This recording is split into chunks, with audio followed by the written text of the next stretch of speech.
자, 안녕하십니까. 우선 갑자기 전마 저거 선글라스 왜 끼고 있나 궁금하실 분들을 위해서 설명을 조금 드리자면 눈에 뭐가 좀 났습니다. 제가 거울을 보니까 도저히 못 봐주겠어서 일단 선글라스를 끼고 영상을 찍고 있거든요. 조금만 양해를 부탁드리겠습니다. 자, 오늘 가져온 이 제품 엣징거에서 나온 핸드밀이거든요. 이 제품 같은 경우 몇 달 전부터 출시될 거다라는 소식이 들리면서 많은 분들이 기대를 하고 있었고 저 또한 좀 기다리고 있었던 제품입니다. 들리는 소문에는 하이엔드급 핸드밀이다, 뭐 이런 소식을 제가 들었었거든요. 그래서 기대를 좀 더 많이 했었어요. 자, 이놈 아직까지 국내에 정식 출시가 된 제품은 아닙니다. 저는 지인이 이걸 들고 있어가지고 내 좀 빌려줘 하고 빌려왔거든요. 제가 빌린 지가 한 2, 3일 됐어요. 그러다 보니까 아주 디테일하게 얘를 막 많이 써보진 않았습니다. 근데 궁금해 하시는 분들이 많으실까봐 오늘 영상은 약간 첫인상 리뷰 뭐 이런 느낌으로 한번 찍어보려고 해요. 자, 그러면 이놈 외관부터 한번 살펴보도록 하죠. 자, 일단 이렇게 외관을 보면 그냥 눈으로 봤을 때 굉장히 단단해 보이는 느낌입니다.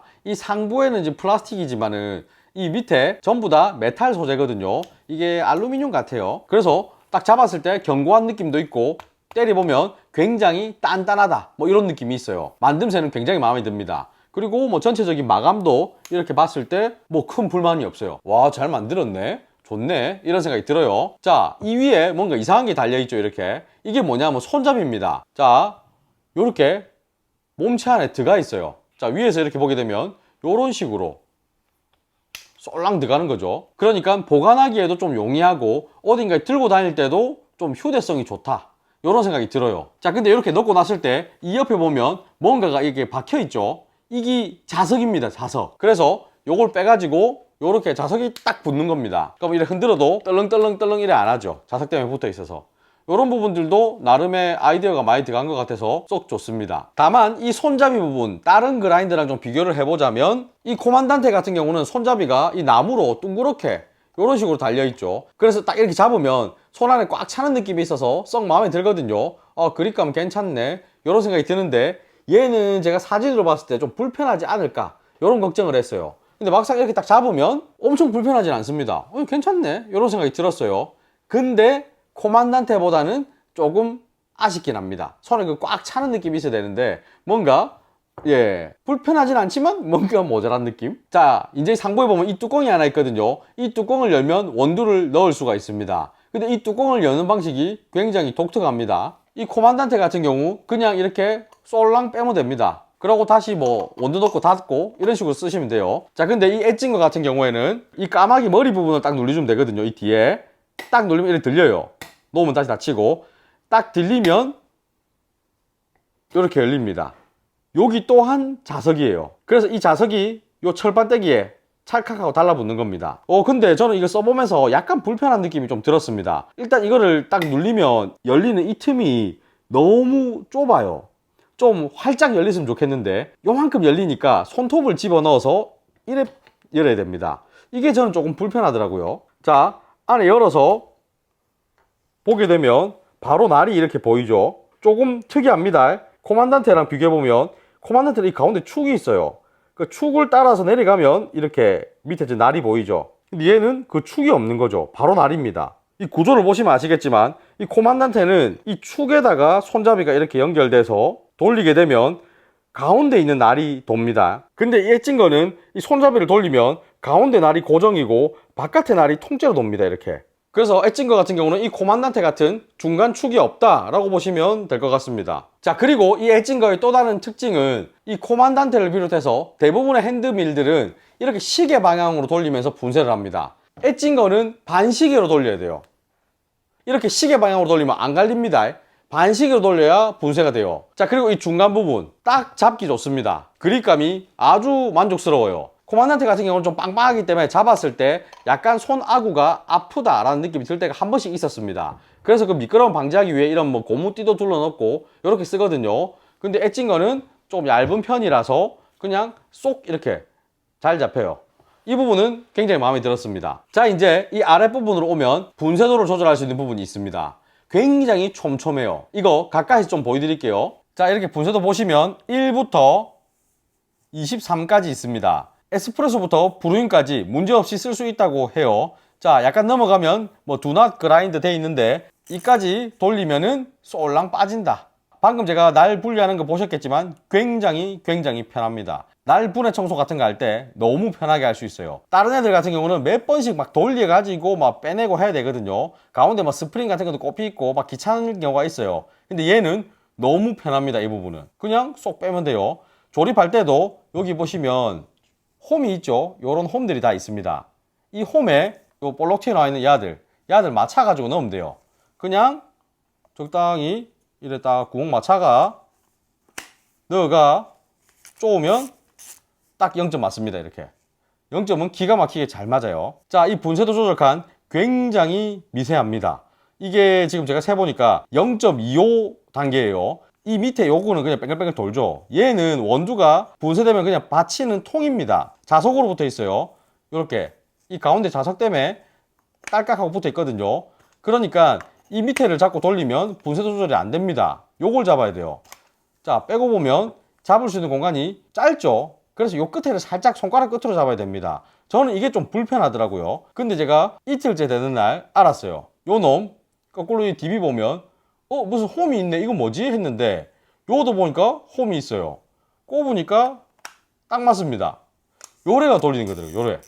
요래 이렇게 돌리는 거였구만 이런 생각을 했는데 실제로는 이걸 꼽아서 굳이 안 돌리고 계속 이렇게 쓰게 되더라고요. 자, 그리고 방금 전에 말씀드린 요 부분, 요거 같은 경우에는 58mm 포토필터에 바로 도진컵으로 쓸 수 있을 딱 그 사이즈입니다. 요래 갖고 딱 DB 갖고 하면 딱 맞아요. 근데 막상 써보니까 좀 아쉬운 부분이 있었어요. 어떤 부분이 아쉬웠냐라고 하면, 다른 분들의 루틴은 제가 잘 모르겠지만 저 같은 경우는 에스프레소용으로 분쇄를 했다 하면 요 놈을 딱 저울 위에 올려가 무게를 잽니다. 그래가지고 내가 원하는 원두량만큼 나왔냐 안 나왔냐 요걸 측정을 하거든요. 조금 덜 나왔으면 원두 매달 더 넣어갖고 분쇄를 하고, 좀 더 많이 나왔으면 숟가락으로 좀 퍼낸 다음에 포토필터에 이렇게 넣습니다. 근데 이렇게 딱 쟀는데 한 0.3g 더 나왔구나, 그러면 내가 0.3g을 덜어내야지 하고 이렇게 하면 요래 돼버려요. 이 자석이 힘도 세가지고 계속 막 들어 올립니다. 그래갖고 제가 계속 이걸 잡고 뭐 이래 하고 하고 잡고 뭐 이래 하고, 이 숟가락이 너무 잘 달라붙어요. 58mm 도진컵 사이즈랑 딱 맞춰놓은 건 좋지만 약간 불편하긴 하더라. 자, 이제 요놈 빼가지고 안에 날을 좀 자세히 한번 봐볼까요? 자, 중간 날 옆에 잠시 빼놓고 바깥쪽 날부터 잠시 보여드리자면, 자, 요렇게 볼 수 있습니다. 날은 잘 서 있어요. 이걸 빼서 보여드리면 제일 좋겠지만 아무래도 제가 빌린 거다 보니까 함부로 좀 분해를 하긴 그래서 요 정도밖에 못 보여드리는 점을 양해 부탁드립니다. 돌리다 보면 뭔가 좀 이상한 게 있죠. 요거 뭐가 왔다 갔다 하는 거 있죠. 이게 뭐냐면 이 손잡이 이겁니다. 이거.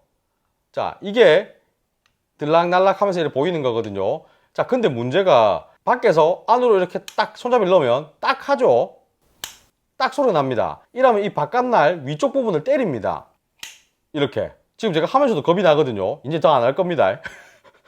이게 계속 충격이 가면 이 날에 조금 상처가 입지 않을까요? 저는 그런 생각이 들거든요. 지금 이 내 소중한 하이엔드 핸드밀에 상처를 감히 낸다고? 그래서 저는 이 손잡이를 약간 이 정도에서 멈추게 좀 짧게 만들어 써야 되지 않나, 이런 생각이 좀 들긴 합니다. 근데 계속 장기적으로 써봐야 이 부분이 문제가 될지 안 될지는 나오겠지만 아무튼 그래요. 자, 그리고 가운데 중간날 이렇게 보게 되면 이 위쪽까지 전부 다 날이 다 서 있는 게 보이시죠? 사실 저가형 핸드밀을 산다면 이 위에까지 날이 이렇게 서 있는 경우는 잘 없습니다. 그냥 뭉뚱아 이렇게 돼 있지 이렇게 날을 다 세워 놓진 않거든요. 근데 얘는 전부 다 날이 다 서 있습니다. 이렇게 되면 손으로 분쇄를 할 때 좀 더 편하게 분쇄되는 느낌이 있더라고요. 코만단테 같은 경우에도 요 위에까지 날이 좀 서가 있거든요. 근데 코만단테와는 조금 다르게 생긴 날입니다. 자, 근데 얘는 좀 재밌는 게 원두가 들어가서 분쇄를 하죠. 그러면 요 밑에 이 공간을 통과하면서 이렇게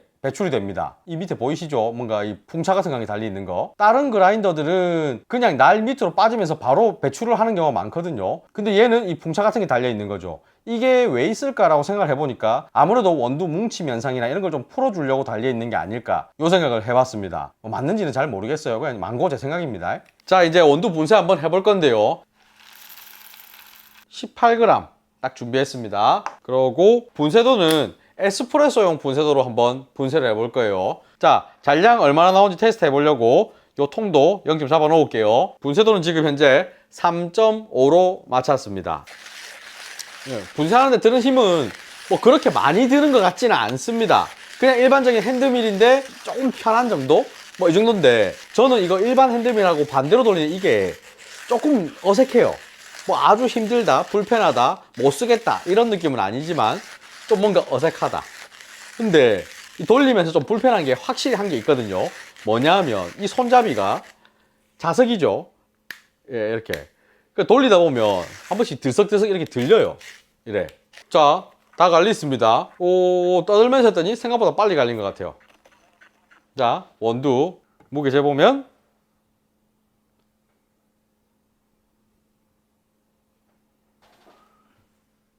16.3g 나왔어요. 1.7g 정도가 없어지겠습니다.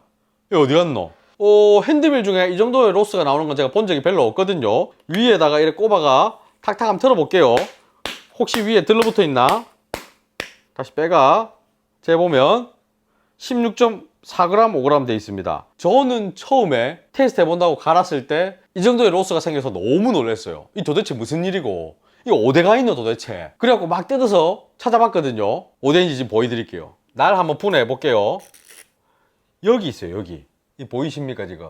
이게 이 아까 전에 이 풍차 같은 게 있어요 라고 했던데 여기 이 지금 다 끼어 있는 거예요. 핸드드립 분쇄도로 제가 분쇄를 해봤는데 그때도 좀 끼어 있더라고요. 근데 걔는 탁탁 치면은 빠져나갑니다. 근데 얘 에스프레소용 분쇄도는 요 그대로 끼기가 있어요. 이렇게 한번 틀어볼까요? 뭐 이 정도 나왔는데 이래 털었음에도 불구하고 옆에 끼어 있습니다. 자, 근데 요서 제가 다시 한번 꼽아 봐야 되겠다 라고 해서 꼽아가 다시 분쇄도를 쪼으면 이 이상 안 쪼이거든요. 지금 7인가 여기서 멈췄어요. 아까는 분명히 0점이 잘 맞았죠. 그냥 1까지 딱딱 갔습니다. 이 흰선이. 근데 지금 여기서 안 쪼입니다. 왜 이러냐 하면 안에 그 커피가루가 끼어 있어서 그래요. 아까 그놈 다시 빼볼까요? 이게 끼어 있으니까 분쇄도가 곱게가 안 가는 거죠. 그러니까 한번 분쇄하고 이렇게 분리를 해보면 다 청소해야 제대로 장착이 가능합니다. 그렇지 않으면 그냥 계속 풀지 않고 꼽은 상태에서 분쇄를 계속 해야 되는 거죠. 근데 꼽아놓고 계속 제가 분쇄를 뭐 두세 번씩 해보니까 계속 여기에 엉겨 붙어요. 이 부분은 약간 이 설계가 좀 아쉽다 이런 생각이 좀 들었어요. 자, 이제 다시 조립해 볼게요. 자, 이제 갔죠. 자, 방금 전에 보여드린 이 현상, 핸드드립 분쇄도일 때보다 에스프레소용 분쇄도일 때 좀 더 명확하게 이 현상이 나타났습니다. 그리고 청소를 하고 난 직후가 로스율이 제일 많았어요. 아무래도 텅텅 비어 있다 보니까 많이 끼이는 것 같아요. 그래서 방금 전에 제가 보여드린 것처럼 한 1.7g이 끼어 있는 그런 결과물을 보여줬습니다. 연속으로 계속 쓰다 보면 이것보다는 로스율이 좀 줄어듭니다. 줄어들긴 하지만 그 아까 말씀드린 풍차같이 생긴 거에 얼마나 끼이나에 따라서 좀 로스율이 많을 수도 있고 좀 작을 수도 있고 이렇게 왔다 갔다 하더라고요. 제가 아직까지 길게 써본 게 아니죠. 겨우 며칠밖에 안 써봤고 겨우 몇 잔밖에 안 갈아봤습니다. 그러다 보니 지금 이 영상에서 제가 더 깊게 얘기하기는 조금 어려울 것 같아요. 자, 그리고 맛적인 부분 얘기를 좀 해보자면 브루잉 쪽은 분쇄만 해보고 추출을 안 해봤어요. 그래서 제가 뭐 일단 지금 당장은 드릴 말씀이 없고 에스프레소 같은 경우는 제가 추출을 해서 계속 맛을 봤습니다. 저는 상당히 맛있었어요. 와, 괜찮네 이런 느낌이 들었거든요.